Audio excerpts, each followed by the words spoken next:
and welcome to Mouse in the Mitten Trivia Pod, a podcast where you can test your Disney trivia knowledge over a variety of topics. My name's Court and I will be your host. Our game will consist of 5 rounds of 6 questions, covering everything from your basic Disney knowledge to some unknown facts. Each question is worth 1 point unless otherwise noted.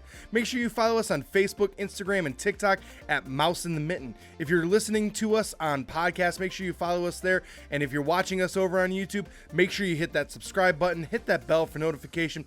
Give this video a thumbs up so that way you can keep seeing these videos more frequently.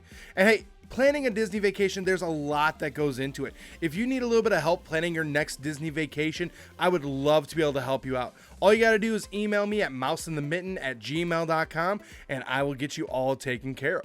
Now, today's game is going to be a little bit different. We changed up a couple of things, so I'm really looking forward to today's game. And today we are going to, instead of having our anniversary in round 4, we're going to start out with an anniversary here in round 1. And we're going to talk about Home Improvement, a great show that was on ABC for a long time and is now on Disney Plus.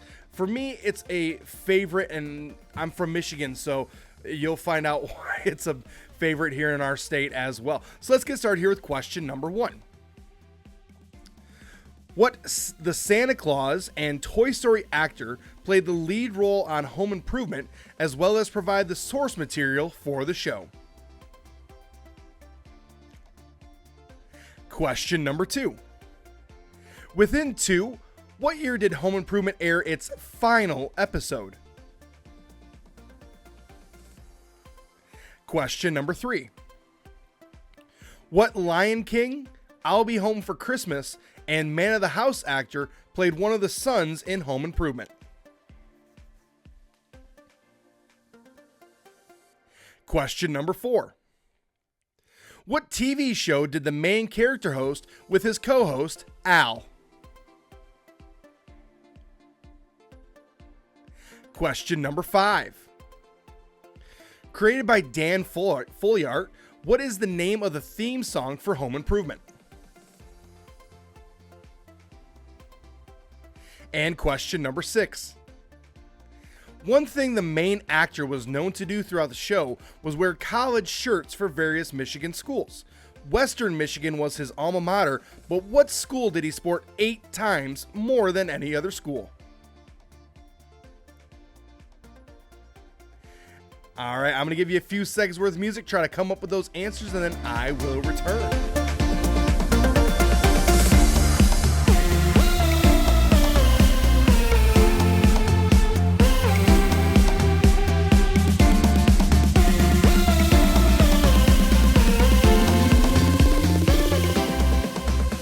Alright, let's get some answers here on Home Improvement. So question number 1.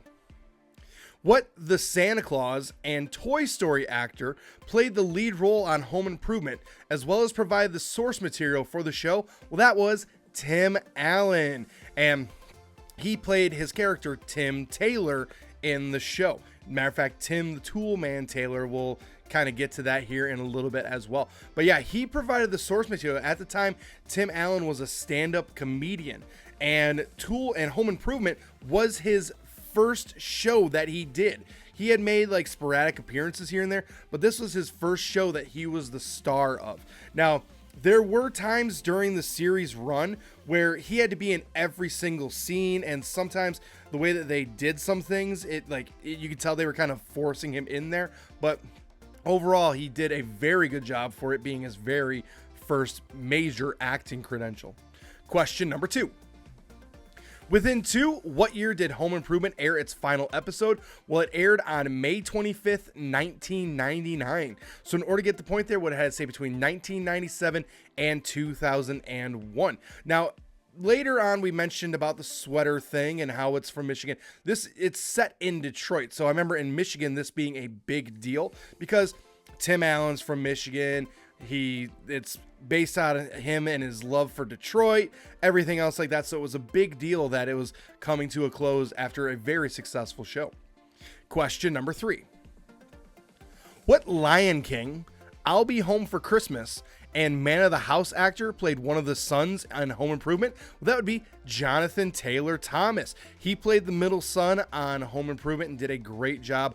Matter of fact, he in season 8 had to take a little bit of a break, and that was one of the last seasons of Home Improvement. He had to take a break because at the time he was pursuing his education, and he ended up graduating with honors with a, I believe it was like biology or something like that, but he has since only done a handful of acting gigs because he's really doing something that he enjoys with that education. He used acting to pay for that education, so it's a really cool story of a child actor persevering. Question number 4.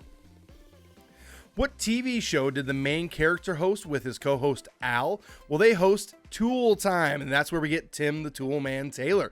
He has that nickname that he hosts a TV show with Al. It's a home improvement one. At the time, Bob Vila was very big, so it was kind of his rival. He came on a couple of times. It was a really cool part, and that made it unique as well. It was a TV show about a TV show, and it was something that was, again, a little bit unique at the time as well. Question number 5. Created by Dan Folliart, what is the name of the theme song for Home Improvement? Well, that is Iron John's Rock.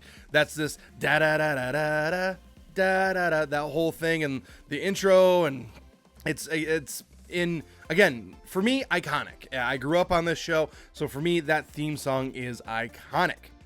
Last but not least, question number 6. One thing the main character was known for doing throughout the show was wearing college shirts for various Michigan schools. Western Michigan was his alma mater, but what school did he sport 8 times more than any other school? Again, talking about Michigan, it was the University of Michigan. But yeah, if you look at the list, there's a huge list of schools. Yes, he sported Michigan, he sported Michigan State, Western, Eastern, Central, which are the 5 biggest schools in the state. Also Grand Valley State, which is another really big school, but also a bunch of small schools. We saw Hope on that list, Hope College, Calvin College. We saw Aquinas, Madonna, some of the smaller schools as well. So he sported a wide variety of universities, and that's what made it also very impactful in the state of Michigan. But yeah, again, Home Improvement, great show. It's on Disney Plus. Sometimes the subject matter does get a little beyond family friendly. So if you have little kids, maybe wait until they're teenagers to watch it. But overall, a good show. It's a classic 90s TV show. It's on Disney Plus. Highly recommend checking it out. Continuing on now into round number 2. Round number 2 is our fast facts. This round is filled with simple questions that have simple answers. Today's category is Disney movie orders. For this round, what's going to happen is I'm going to give you the name of a Disney featured animated movie. All you have to do is tell me in what order in the movie orders, what number is that movie? And I'll give you a buffer of 2 on either side. So let's get started here with question number 1. Snow White and the 7 Dwarfs. Question number 2. Tangled. Question number 3. Cinderella. Question number 4. Beauty and the Beast. Question number 5. Chicken Little. And question number 6. Melody Time. Now again, some of these classic movies, some of them maybe not as much, but they are all Disney feature animations. And again, you get two either side. So we'll get started here with question number 1. Snow White and the 7 Dwarfs. Well, that was the OG. That was the first Disney animated feature. So in order to get the point there, would have had to say between 1 and 3, because if you go 2 the other way, it'd be -2. So we can't do that. So you get the point there if you said 1, 2, or 3. Question number 2. Tangled. Well, that is the 50th Disney feature animation. So in order to get the point there, what it had to say between 48 and 52. Now, I picked Tangled as the second one. I think it's because my daughter's obsessed with Tangled. So we've only watched it about 1,000 times in this house. But in the intro, when they're showing Mickey with the steering wheel and everything else like that, it says 50th Disney feature animation. So that's why I went with 50 on that one. And that's why I went with number 2. Question number 3. Cinderella, well, that was the 12th feature animation. So in order to get the point there, would have had to say between 10 and 14. Again, a classic one. There are some not so good ones. We'll talk about one of those here in a little bit. Someone that didn't really take off between in that kind of era, but this one definitely kind of revamped it as well in the 50s. Question number 4. Beauty and the Beast, well, that was the 30th Disney feature animation. So in order to get the point there, would have had to say between 28 and 32. Again, right in the heart of that Disney Renaissance era, from Little Mermaid to Tarzan. Right in the heart of that was Beauty and the Beast. Question number 5. Chicken Little, this one was number 46. So in order to get the point there, would have had to say between 44 and 48. Again, not all of them were bangers. This one is okay. It's not great, but it uses all computer animation. There's some different tricks that they use in this, and because of that, they were able to do Tangled, and then because of that, we got Moana and Frozen. So I see Chicken Little as one of those building block movies that Disney used in the early to mid 2000s. Last but not least, question number 6. Melody Time, well, that was the 10th Disney feature animation. In order to get the point there, would have had to say between 8 and 12. Again, this is another early one. And again, what they learned from that, they were able to apply to Cinderella. And then that's why we saw such great success in the 50s for Disney. So again, we will be doing this one again. It's just really fun. It's really simple. It's really easy. So maybe start brushing up on that Disney feature animation list. Continuing on now into round number 3. Round number 3 is our connecting the circles. For this round, I will be asking you 5 questions that may or may not be Disney related, but the answers do relate somehow through Disney. And that's going to be your 6th and final question, is what is that connection? So let's get started here with question number 1. What word is shared in the 3rd and 38th Disney feature animated movie titles? Question number 2. What is a 6-letter word for a break, often used in court cases as well as in school where kids can go outside and play? Question number 3. The Sultan of SWAT, the King of Crash, the Titan of Terror, the Colossus of Clout, and the Great Bambino are all nicknames given to a legendary baseball player in what movie? Question number 4. What movie is a rough telling of Hamlet, but with animals? Question number 5. What movie was the first to have the following words at the beginning of the movie? A long time ago in a galaxy far, far away. And question number 6 is, what is the connection? I'm going to give you a few seconds worth of music, see if you can come up with that connection, and then I will return.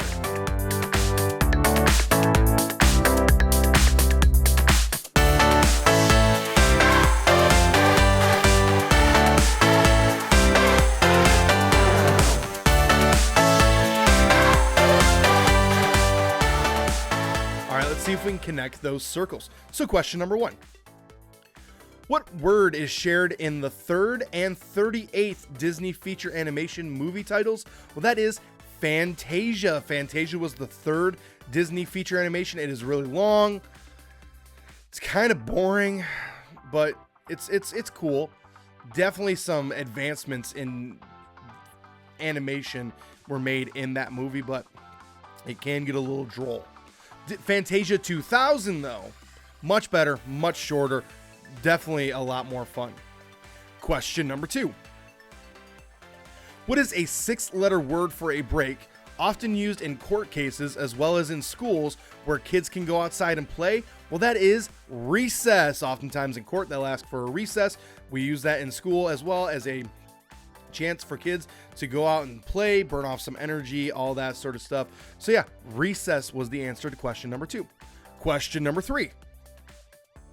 The Sultan of SWAT, the King of Crash, the Titan of Terror, the Colossus of Clout, and the Great Bambino are all nicknames given to a legendary baseball player in what movie? Well, that would be The Sandlot. Of course, they're talking about Babe Ruth. So if I just said the Babe as another one, because that was another one given, then you probably would have said, oh, that's about Babe Ruth. Clearly, it's about The Sandlot. So again, a great movie, a lot of fun. Plus, baseball season's dwindling down. It'll get you through those cold months. Question number 4. What movie is a rough telling of Hamlet, but with animals? That is The Lion King. Talking about someone who leaves home and then comes back. And then, of course, we have the line in Hakuna Matata of, oh, what's in a name? That is obviously a homage to Hamlet as well. Again, a rough telling. It's not an exact copy, but a rough telling of Hamlet. Question number 5. What movie was the first to have the following words at the beginning of the movie? A long time ago in a galaxy far, far away.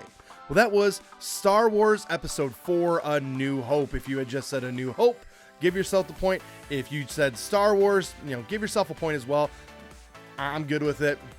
This is that, but that one was technically the first movie that had that at the very beginning, and then, scrolling, text, everything else like that. So question number 6, what is the connection? Well, we had answers such as Fantasia, Recess, Sandlot, The Lion King, and Star Wars Episode 4, A New Hope. The connection there, they all had appearances or featured the great actor James Earl Jones. Now, admittedly, I record these episodes a little bit early, so unfortunately the news came of James Earl Jones passing before I could talk about it in last week's show. So this is a brief synopsis of some of his amazing work that he's done. He was in Fantasia 2000 as one of the people who introduced the next section. In Recess, he played the voice of Santa Claus a couple of different times. In The Sandlot, he was the baseball player that went blind that they had to get the ball from. In The Lion King, obviously Mufasa, and then in Star Wars, obviously he was Darth Vader. 2 great fathers there on the last one, but again, a legendary actor, and is the reason why we kind of changed things around today. Because continuing on into round number 4 is going to be honoring James Earl Jones and all that he has done in the acting world, or at least a snippet of it with Disney. So let's get started here with question number 1. What university did James Earl Jones attend when he studied pre-med? Question number 2. What role did James Earl Jones play in The Lion King, as well as the only actor who was in both the animated film as well as the live action? Question number 3. What father did Jones voice in the late 70s and early 80s?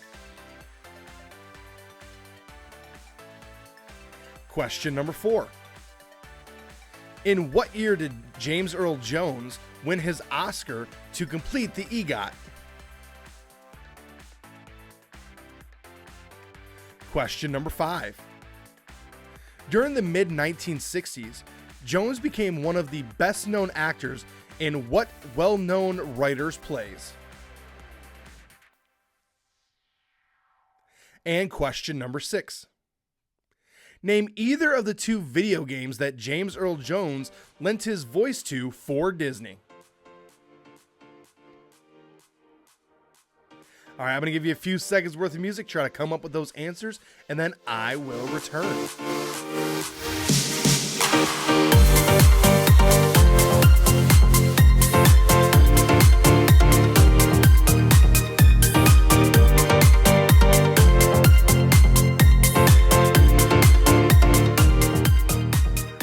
Let's get some answers here on James Earl Jones. I know I gave away a couple of answers in the last round, but we were talking about some of his most iconic roles that he ever did. So let's get started here with question number 1.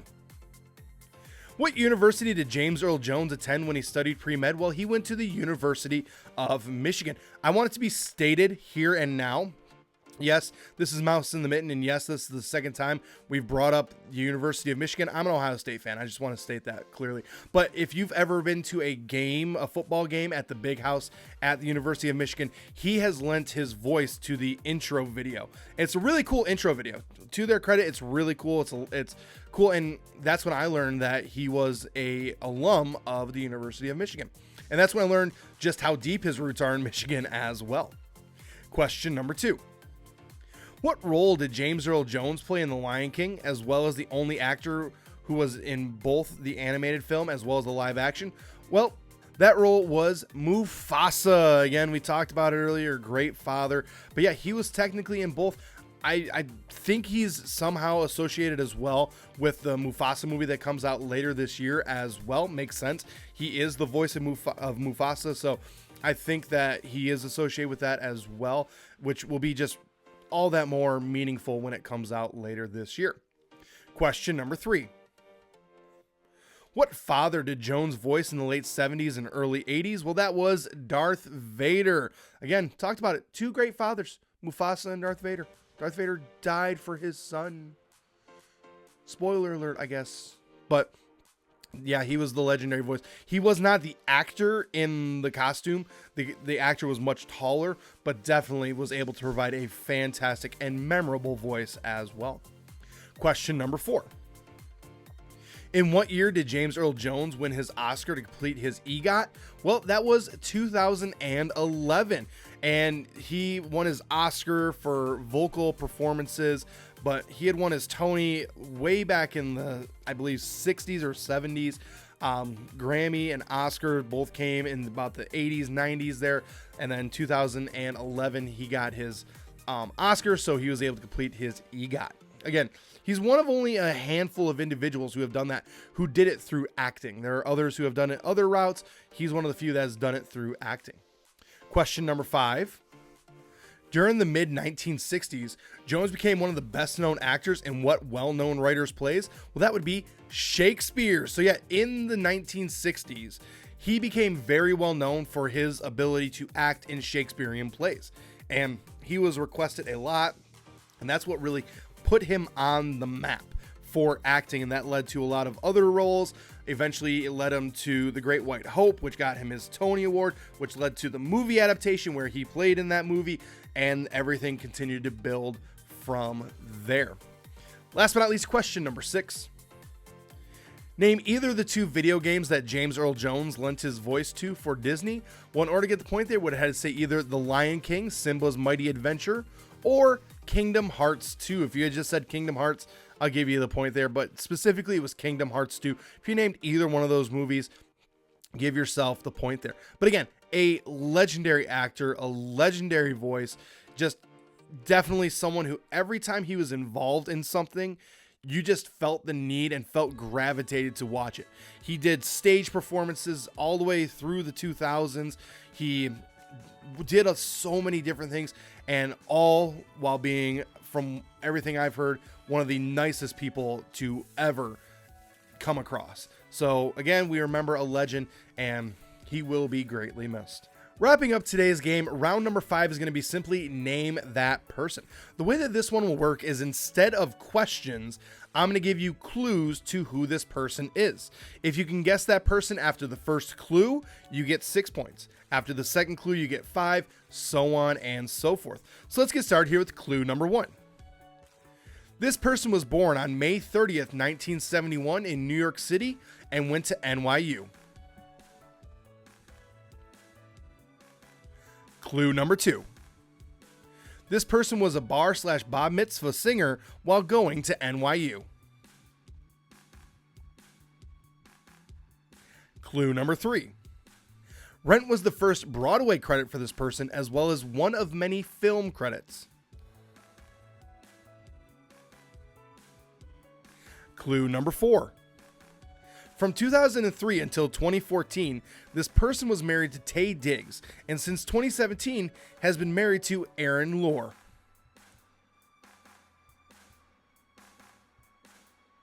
Clue number 5. This individual won a Tony for their performance in Wicked for Best Actress in a Musical. Last but not least, clue number 6. They were also in Enchanted, Glee, Disenchanted, but is known for their role as Elsa in Frozen. All right, I'm going to give you a few seconds worth of music. Try to comb over those clues, see if you can figure out who it is, and then I will return.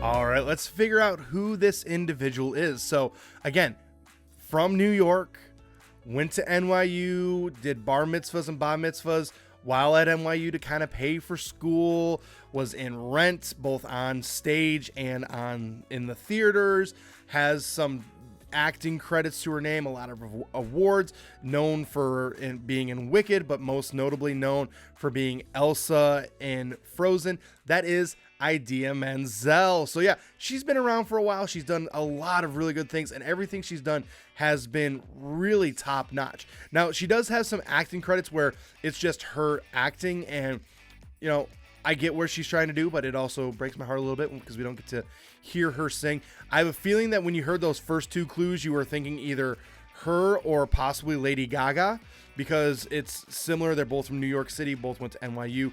Difference is Lady Gaga went to Juilliard, but Idea Menzel is just iconic. She's an amazing actress, an amazing singer, and I'm looking forward to seeing what they do with Elsa in the next couple of Frozen movies, and looking forward to hearing her continue to just belt out whatever song that they write for her as well. Well, I want to thank you for tuning in this week. I will return next week with more questions and more fun. Make sure you're following us on social media on Facebook, Instagram, and TikTok at Mouse in the Mitten. Make sure that you are downloading us or following us wherever you're listening to us as well. If you're also watching us over on YouTube, make sure you hit subscribe, give us a thumbs up, and turn on that bell for notifications. Now again, Disney's always changing things. There's always new things to explore, new things to do. If you need a little bit of help navigating those waters, I would love to be able to help you out. All you got to do is email me at mouseinthemitten@gmail.com, and we can get you all set up and all taken care of today. Well, hey, my name's Court. The dog's name is Milo. I appreciate you tuning in this week, and I will see you next time.